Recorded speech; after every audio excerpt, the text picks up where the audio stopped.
Эмээ бид хоёрын 100. Эмээгээ бид хөгшин ээж, өвөөгөө хөгшин аав гэж дууддагсан. Аав минь бага залуудаа өнчирсэн болохоор би төрхтөө л ганц эмээ, ганц өвөөтэй байж тэднийхээ хайр инхрэл дөснөх 5 хантай гэрээ үр ач нартаа ноолуулсан 2 буурай минь сэтгэлд дэндүү дотно. Тэр 2 маань гудамжаар яваа танихгүй хөгжүүлийг дуулдаг шигэ битгий эмээ өвөө гэж дуудаж бай гэдэг тул хөгшин аав, хөгшин ээж гэж дуудуулахдаа их л дуртай байдагсан. Хэдийгээр өвөө намайг ганц удаа загнаж, замдарж үзээгүй ч би эмээдээ дэндүү ам, ээжээсээ ч илүү хайртай. Цаанаасаа л амин холбоотой 2 байжээ. 8 хүүхэд төрүүлж, 1-ийг алдаж, 7-ыг хүн болгосон эмээ минь 20 гаруй ач зээ, 2 зэнцрээ үтсэн ч гэж ач зээнараа бараг бүгдийг өсгсөн ачтан. Ганц хүүхэд бойжуулах гэж хүн яаж үйлээ үзэж үгээ бардаг билээ? Гэтэл бараг жил дараалж төрсөн улаан нялзрай, орилж чарлаж, нус нулимстайгаа холилдсон улаан цурв юм амтстай зууралдаж, бүлээрхтэн биедээ тэрч халууныг аваад шүнжин хүнжлөө тэрхтэн нойроо хугсалж хучаад өвчин ээрэхтэн гэртээ палантаа савнд төмөр тариур буцалгаж тариад бүр дийлэхгүй бол гандангийн 2 давхар хүүхдийн имлэгт сахиж хөвтээд нарийнхан төмөр орны дэргэд мухар сандал дээр суугаагаараа хонож гүйлгэхтэн баастай зууралдаж ээдэм тараг хийж улаан гараараа өсгөнөө гэдэг төсөөлшгүй хүнд хөдөлмөр үр хүүхдээ гихтээ өөрийн бие умартсан Монгол эхийн агуу уужим сэтгэл байжээ гэдгийг он жил улирах тусам ухаарч бурхны оронд явсан буурал эмээгээ өрөвдөж элэг минь ихшдэг юм. Одоо ч би энэ дурсамжийг яриад сууж байхдаа тариур буцлагдаг, цагаан палантаа савнд нүтэнд үзэгдэг шиг болж пенцлиний хурц үнэр хамар цорих шиг л санагдчих. Би эмээгээ миний л мэдэх хамгийн хэрсв, ухаалаг, дэндүү дэлгэр сайхан сэтгэлтэй хүн гэж ботдог. Амьдралын уртад олон сайхан хүмүүстэй учирч яваач гэлээ. Эмээшгээ тийм гайхамшигтай эмэгтэйг олж уулзаагүй л явна да. Сургуульд орохоосоо өмнө 7 хүрэлгүй уншиж сурсан маань хөгшин ээжийн минь лач. Багада үлгэр жишээд 3 дугаар дунд сургуульд дөнгөж 3 дугаар ангид үүргээд амьдралын эрхээр сургуулаа орхисон хөгшин ээжийн минь Монгол Кирилл бичигт гаруун сайн 32 модон хүний үлгэр шидэт хүүр цаасан шуу гэд хуучны судрыг бүр цээжээрээ мэддэг төрөлхийн ой ухаан төгөлдөр хүн байсан. Эмээ минь бас хилэмбгий гэж ихтэйхэн болохоор хөгшин аавтай ам мөрийнх хүүхдээ загнахтаач толгоо холбож зүйрдсэн үгсийг урсгаж өгдөг байсан. Биднийг цай уугаад босохдоо аяга хураахгүй яваад өгөх юм бол ууж идэхдээ уургын морь шиг, урагшаа гიშгэхдээ ургаа хат шиг ангайж идэж тонгоож байхаас өөрийг мэдэхгүй амьтад болох нь уу гэх юм уу? Үг сонсохгүй бол дүлийдээ найдаж унгарга хойшоо хэлж доошоо малтлаа гэдэл загнатагсан. Хүчит бүх гүнж хотолон хатан заригт ануу хатан айлтлал инэрлийн дэд их дайгны цадиг түүхэн армаанууд аудио ном нь Эмбүк Зангиа цэгэмэнд цаасан ном нь Интерном Мир Азхур улсын их дэлгүүрт. Хөгшин ээж минь үдэш орой хүн амтан унтсан хойно харааны шилээ зүгээд хоймрын шалны өр гэж нэрлдэг намхан ширээнд суугаад хөдөлмөр, үнэн, утга зохиол урлаг сонин цогц сэтгүүлийг уншиж гар. Тэгтэн би хажууд нь суучгаад сонины гарчгийн тэр том үсгүүдийг нэг нэгээр насуунда. Ингэж ганц нэг үсэг тогтоосоор би эмээгийн уншдаг сонинд мах гэсэн үг маш олноороо байдгийг гаргаж уншаад өөртөө нэг нээлт хийчгээд учрыг эмээгээс асуулаа. Тэгтэл тэр нь Монгол ардын хувьсгалт нам гэсэн дөрвөн үгийн товчлол байж л дээ. Одоо бодоход Монгол ардын хувьсгалт намын баг хурал, Монгол ардын хувьсгалт намын төв хороо гэдэл үнэн сониноор дүүрэн Монгол ардын хувьсгалт нам заларч байдаг байж. Ингэж 7 тоодоо уншиж сурсанд минь эмээ минь их л урамшиж баярлаад одоо миний хүү ном сайн унш. Монт Кристо гүн хүрэммэр гүнжгээд сайхан зохиолууд зөндөө бий гэж хэлж билээ.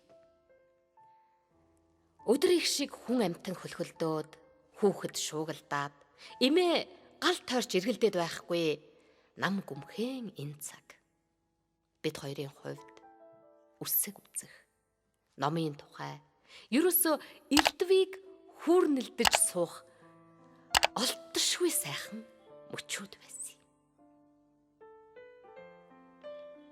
Сургуульд ороод би хотын төвд байдаг гэртээ суух болсон ч юм л бол толгойтын ногоон автобусанд суугаад өвөг их рүүгээ яваад өгнө. Тэдний эмээгийнхээ гарын цайг ууж зөвхөн эмээгийн л хийдэг аман дүүрсэн тостой шаргал боорцгий гэдэж өөрт тохиолдсон явдлаа ярилцаж гангар гонгор хийгээд шөнө нь өвөртөн унтах гэж яарна. 84 оны их үеэр болсны дараагийн зам санагддаг юм. Манайх гоодой цусланд гарч нагад зах эгч нар бүгд эзгүй. Өвөө тэгэхэд тэнхлүүн байсан болохоор мужааны ажил хийхээр хөдөө явж эмээ гэртээ ганцаархнаа үлдсэн юм.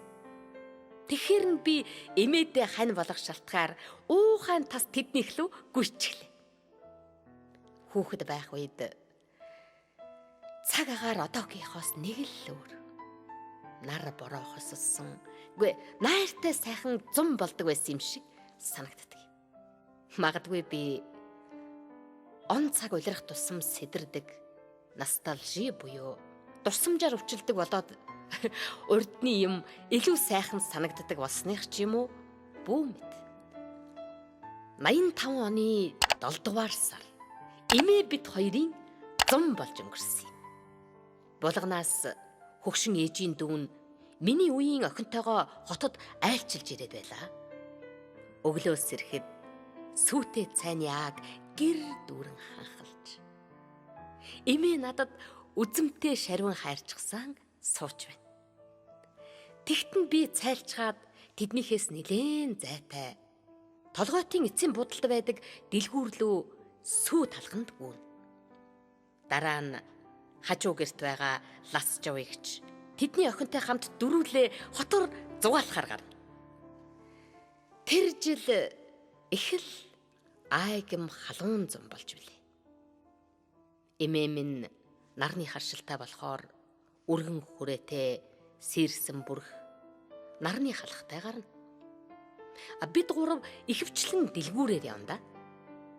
Эмээ тэгж явахдаа нөгөө л олон ач зээ нартаа оймс, тэрко, хүнтэй суусан охидтой таарах хувцас хунар бас баривч, даашинц хийх даавуу гэдэл зөвхөн хүүхдүүдтэй л хэрэгтэй юм хайна.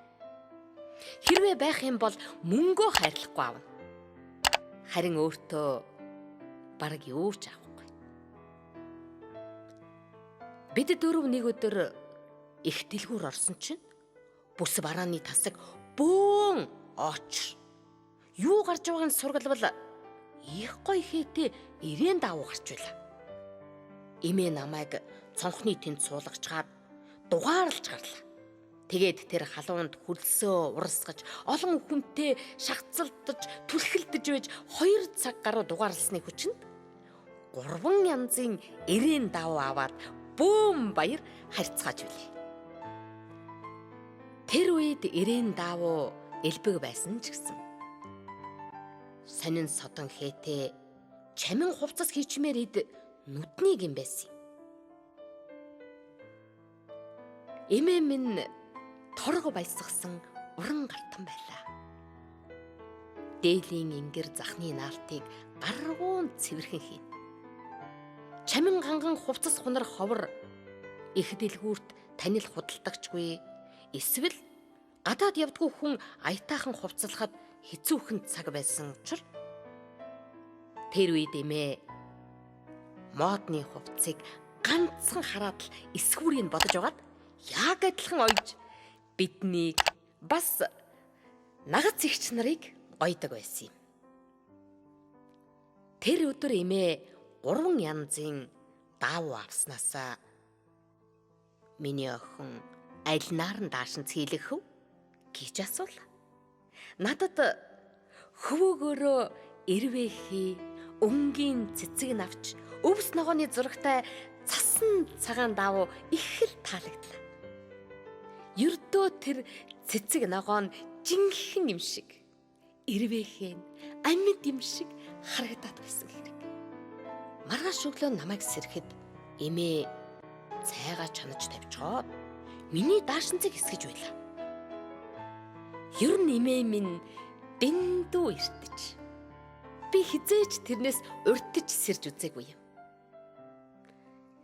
Би ч шинэ хувцастай болох гэж байгаа хүн хөл хөнгөрч гисэн өчигдрийн хуушуурнаас цайнд халааж идчихээд сүүндээ өсөрч гарлаа. Тэр үед нарийнхан мөртэй цээжэрэ хуняастай зуны даашинз их мод болж охид хүүхнүүд сарпанч гэж нэрлэдэг байсан юм. Тэр өдөр өчигдрийнхөөсөө ч илүүн халуун ёстой л нохой гаслам өдөр болж бид гэрээс гарсангүй. Би хүйтэн хярам залиглаад Майнридийн Оцелла Баатар гэдэг шин ном эмээгээр ахуулснаа бариад хэвтчихсэн хөгшин ижи миний даашинзыг ойж өнжлөө. Тэгтэл маргааш нь ашгүй арай сэрүүхэн өдөр болж би зүүнээс дөнгөж гарсан хормоогоороо өтгөн ногоон ширэг өнгийн цэцгэс эрвэхий алгалсан цээжэрэ цав цагаан дэгжин даашинзаар гойж эмээтэйгээ хамт хотоор явлаа. Тэр өдөр эмээ хийд нэгийн тэнд зогсдог байсан бох пунслаас 5 төгрөгний шоколад орос хатуу бох авч өгж эрхлүүлээд би шинэ хувцастайгаа гудамжаар алхаад л баймаар хөгжүүн явж билээ. Хорвоогийн эрэм бараан амьдралыг чимэглэх гэж ийм л санаанаас гарамгүй сайхан аз жаргал дүүрэн өдрүүд цөөхөн тохиоч хүн хожимын амьдралдаа тэрл гэрэлт өдрүүдээр сэтгэлээ тижээж явдаг баг. Эмээ бид хоёрын хамтдаа өвдсөн дэндүү сайхан тэр хэдхэн хоног 85 оны 7 дугаар сарын тэр айгим халуун гэрэл гэгээтэй өдрүүд миний бага насны дурсамжаас хамгийн тодхон зураг болж сэтгэлд минь хоногшсон юм. Зуны халуунд сэрүүхэн болоод уужимбах.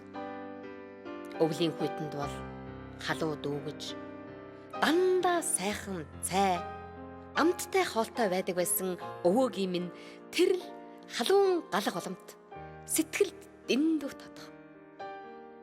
Цагаан сарын өмнө нагц ах нартайгаа өвөөгөндөө цуглаж, 1000 гаруй бууз чимхэж, уул боовны гурил нухаж, түрүүчи хийсэн буузнасаа амсах нэрээр жигэн жидээд гэр дүүрэн инээд хөөр болдог байлаа. Тэр үед цагаан сар тэмдэглэхийг хордог байсан ч хүүхэд бид энэ сайхан баярыг тис жадаад хүлээдэг байсан. За ялангуяа цагаан сарын өмнөх амралтын өдрүүдээр бид өвөө гих рүүгээ гүйчих. Эмээ бүх ач зээнэртээ авсан бэлгээ янзалж, надад юмнуудаа үзүүлж, миний охин алийг авах уу гэдэл арын хаалга. Хэрвээ намайг энэ хавчаар гоё юм байна гэдэл хэлэх юм бол тэгвэл миний охин аваарай гэдэл тусад нь ялгаад тавьчих. Битүүний орой тэхээс тэх гисэн юм шиг аав ээж хоёр хурал сонсгол гэсээр оройтож толгойт руу явах автобус зогсоочих. Цагаан сар хийлэхгүй гэсэн хуу намын бодлогоор бүх албан газрууд тэгж орой болтол хүмүүсээ барьж хорлдог байсан юм билээ л дээ. Гэсэн ч аав ажлынхаа газрын жижүүрийн машины жолоочтой хуйвалдаж шөнийн 11 цагийн үед манайхан бөөнөрөө өвөөгийн очино. Хүү бэр охин хүргэн ач зээ нийлсэн 30 гаруй хүн өвөөгийн 5 хантай гэрийг өргөчг шахам шуугалдаж зөвхөн эмээгийн л хийдэг гонттой бууцны сайхан үнэр гэрээр нэг түгж хөөрхөн эмээ маань халуун галд нүрээ төөнүүлж цай хоол гэж бүндгэнсэн ч баяр жаргал дүүрэн биднийг хөл алдаж дайлтагсан. Богд хаан их дагны зурагтай 2026 оны ширээний ухаанлыг гарлаа. Энтер ном улсын их дэлгүүрийн Majestic Мир номын дэлгүүрээс аваарай. Эмээ минь бас энэ завсар амжуулаад цагаан сарын шүн хөхлөөс унаж хорвоо гэрэгдэг лам бурхны унааг усалдгиймаа гэд гэрийнхээ цаваг дээр хэсгэхээ мүс тавьдагсан. Үнэхээр мартахын аргагүй сайхан дурсамж. Эмээ минь намайг сургуульд орох хүртэл заримдаа нэлээд хатуухан загнаждаг. Хийсэн юм минь их голдог байж. Ороо хураахта бүтээлгийг урт унжуулчаар авсайлалаа. Бүр огшуулаад татчихвал оод ойлголоо гин. Цай чанахаар цэхэр хярам гэж холно. Тэгж сургасных нь хүчээр 4 дүүтэй айлын ууган охин бий. Ээжийн эзэгвэд гэр орны бүх л ажлаа нугалж, онц сурж, номын санд сууж, дугуйланд явж бүгдийг амжуулж сурсан. Харин намайг сургуульд орсон цагаас хойш хөгшин ээж минь юур загнахан болж. Миний охин сургуулаа алтан медальтай төгснө. Сүрхий хүн болно доо гэж үргэлж урамшуулж магтдаг болсон юм. Тэрнийх нь ачаар би хизээд өөрийнхөө бодлыг хамгаалж хатуу зогсож чаддаг.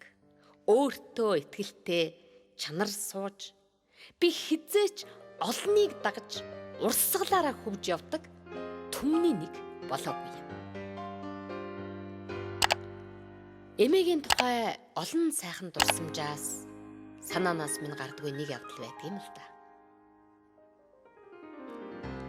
Бүтэн сайнны нэг өглөө манай цонхоор харагддаг нарийнхан гудамжаар хөгшин ээж өөрийнхөө оёсон дөрвөлжин хийтэй ууданд юм хийгээд барьчихсан хүрэн дээлтэйгээр ирж явах юм.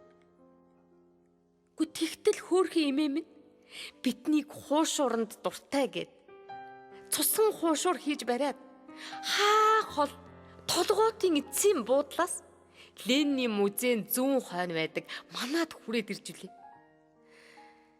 Тэр холоос хар өглөө авчирсан амттай сайхан хуушуур нь хүрч амжаагүй.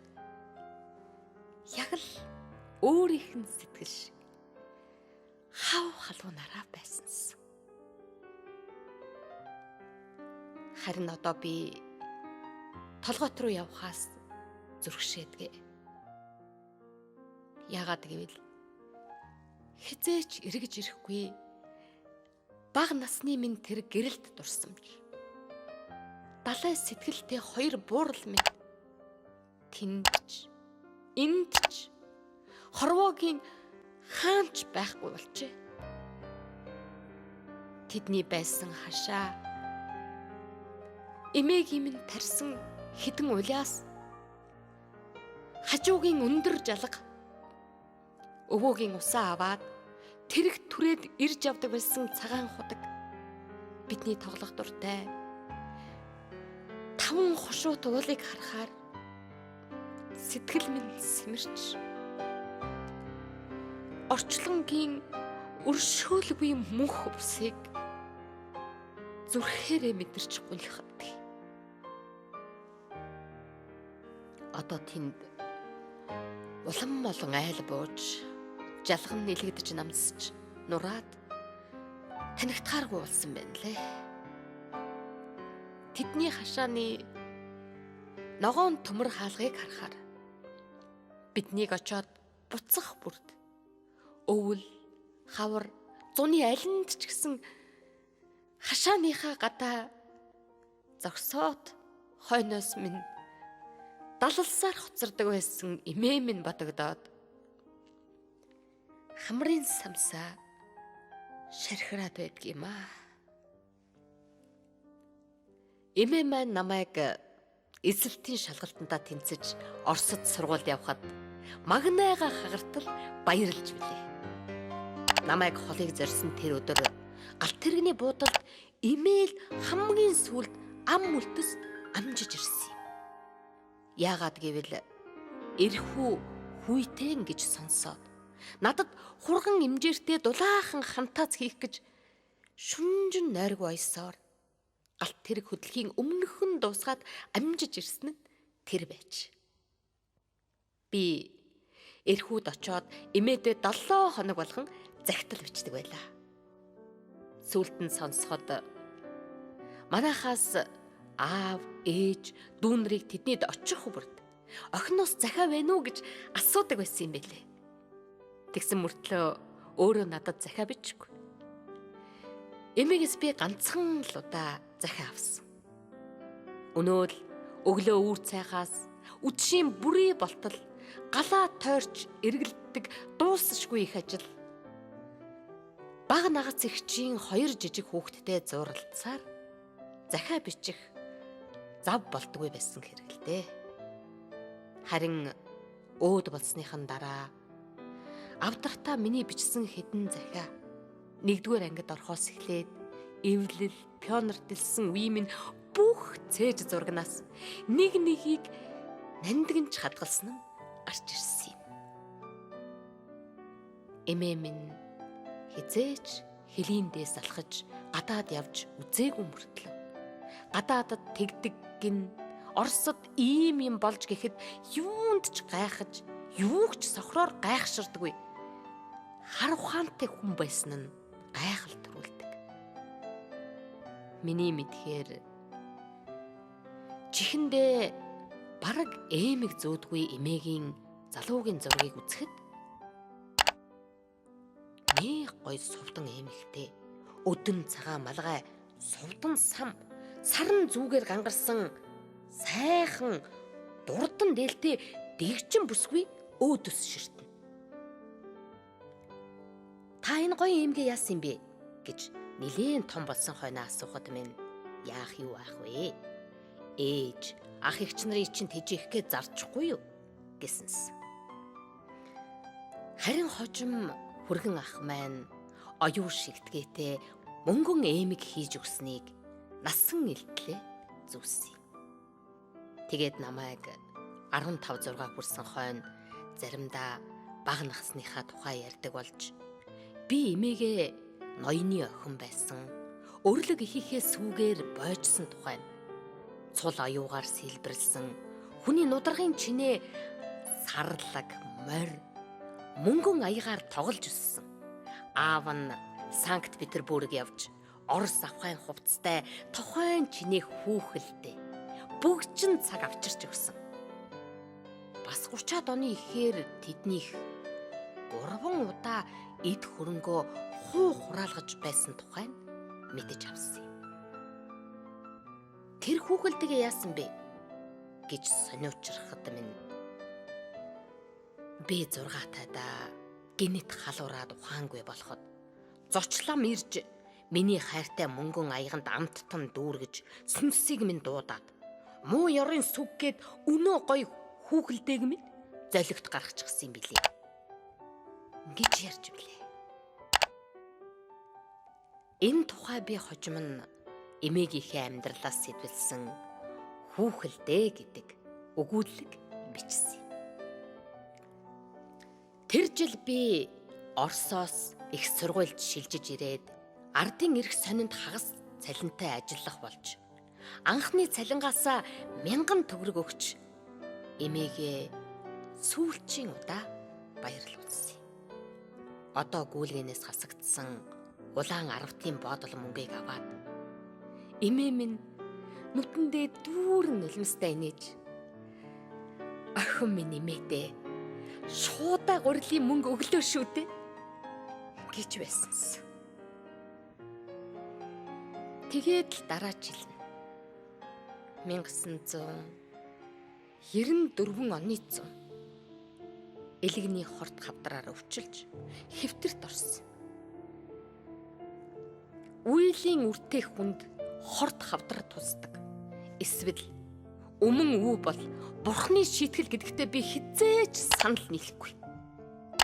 Насан туршдаа хувийн жаргал цэнгэл өөрийгөө гих аминч сэтгэлийг огоорч үр ач нарынхаа төлөө явж тоо томшгүй олон шүн нойргүй хонсон агуу уужим сэтгэлтэй хөдөл мөрч гიშгсэн мөрн.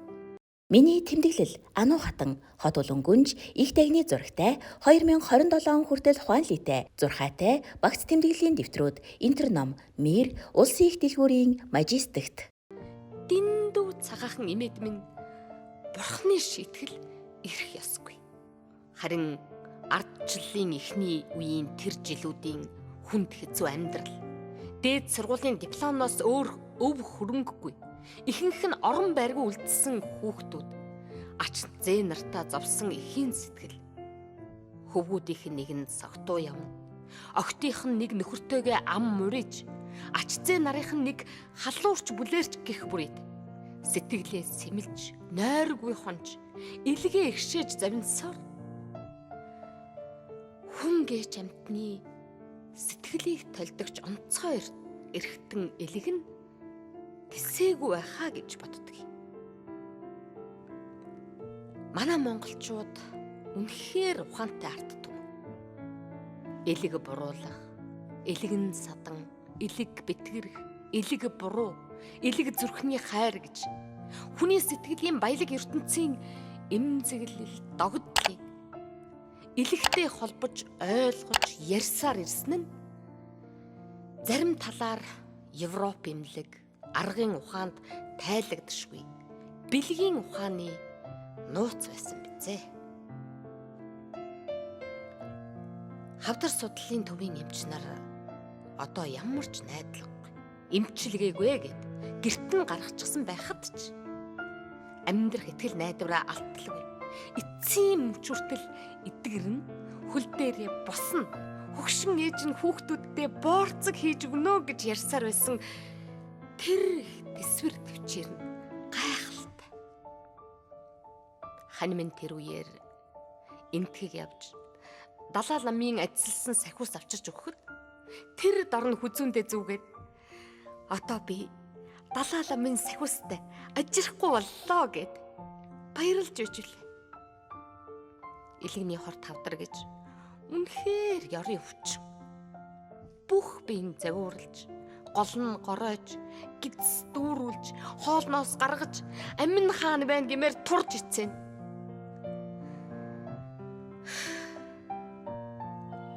Эсдүгээр сарын сүүлчийн нэг өглөө миний үеэлэгч өглөө гүр хонх чарлуулж орж ирээд хөгшин ээж ухаангүй байна гэж дуулахлаа. Тэгэхэд эмээ их дэлгүүрийн хойхон баг наг захынд эмч ажилтай бэрхэн эгчин асаргаанд байсан.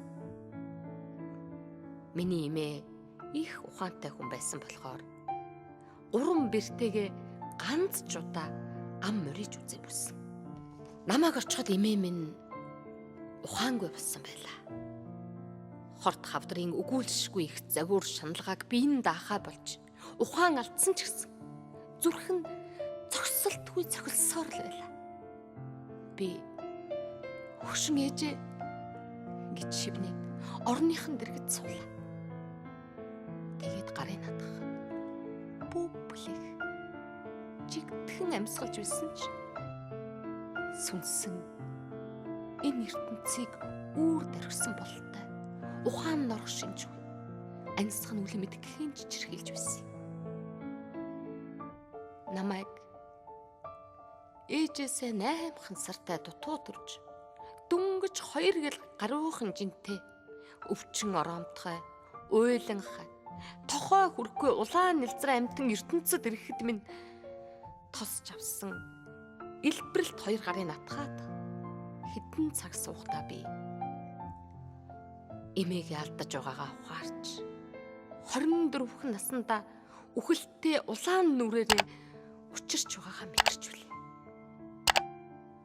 Аав баргар царайлж ээж цонхны дэргэд мэгшиж нагад зэгч нар үхэлтэй улаан халз тулхаас имээс юм шиг чимээг өхөн зогсцоож байсан.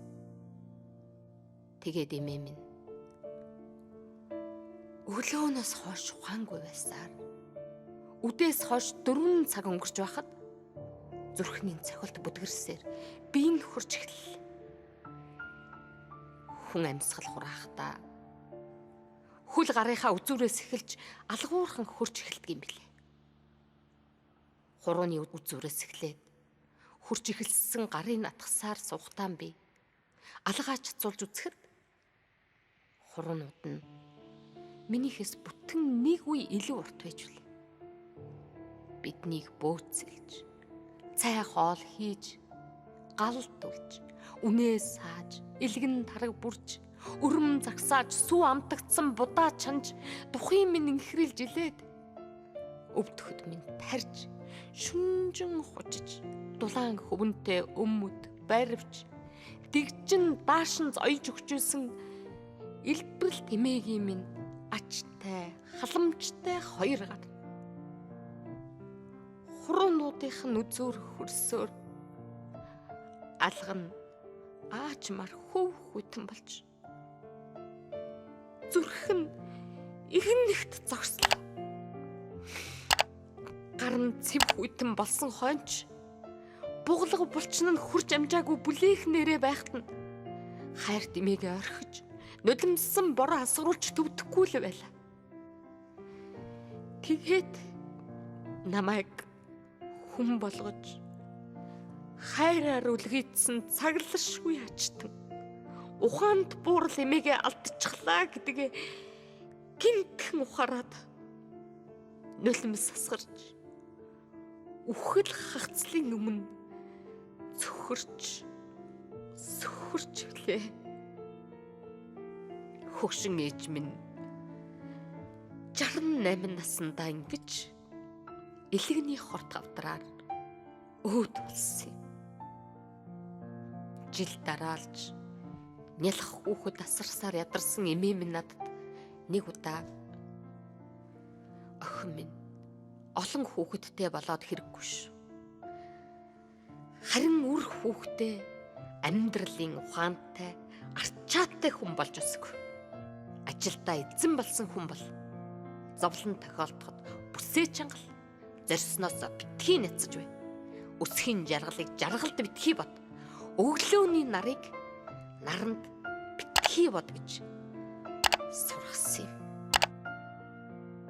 Эмээгээ алдснаас хойш би олон жил зүүдэлсээр байж билээ. Заримдаа хөгшин ээжийн минь нас бараагүй байна гэсэн хоосон зүүдэнд хуурдагж баярлаад. Эсвэл хөгшин ээж яагаад амьд минь дэвдгэлээ гэж эргэлзэж тэнэлгэлзээд бид хоёр хэдэн жилийн турш зүүдний ертөнцид уулзаж учирсаар байсан ч 2-3 зүүд их л тодох. Бас цаанаа л нэг утга учиртай юм шиг санагддаг юм.